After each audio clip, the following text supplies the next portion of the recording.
Ja, nou, vroeger had ik de timmeropleiding die in op LDS. En dat woelde in het hout verder, maar ja, dat lukte toen net. Toen ben ik bij een casineman kwam, aluminium casino. Maar ja, dat wie dan ook net alles zelf. Dat had ik wel 20 jaar gedaan, met plezier wel, ja. En toen had ik een artikel gelezen over landleven, stier dat in.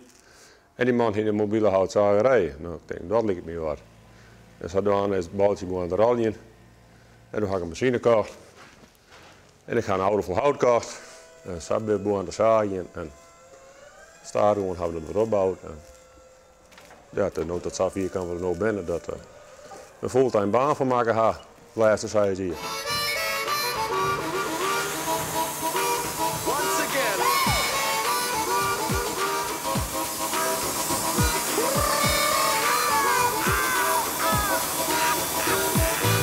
Als je thuis bent, is het ook wel mooi, dan ga je alles omhanden en je kan alles doen letten en je gaat het.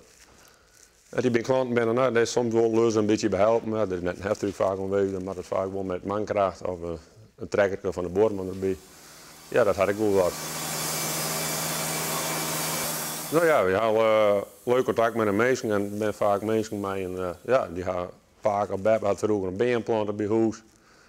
Ja, en dan les met de zware mek, de trail in, er was een heel dik icon bij je. Nou, die paken beb, die ding planten en ja, die man heeft er wat emotionele waarde bij, dus die moet ook wat plank maar zaaien. Nou, dat zijn allemaal leuke dingen die je dan weer voorbij komen.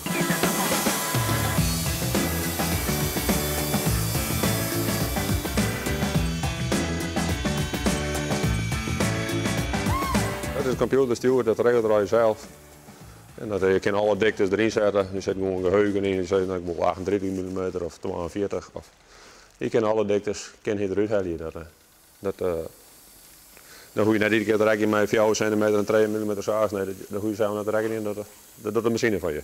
Vroeger had ik er een schaalverdeling op, met een stokje met al je streepjes. Nou ja, dan moesten we precies met de 3 keer precies bijzetten. Nou, dan zetten we een 1 of 2 mm verschil in, dat wil net. En dan ga je daar alle planken precies weer gedekt.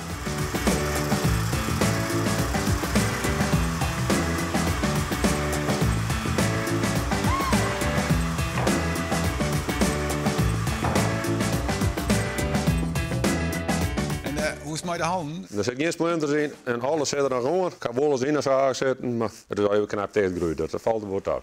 Soms heb je wel eens ja, een keer een vinger tussen de balk of weet ik wat, dat kan gebeuren. Maar ja, je moet altijd voorzichtig zijn. Je moet rustig blijven. Net mal en heel wiers. En je moet echt bedachtzaam blijven.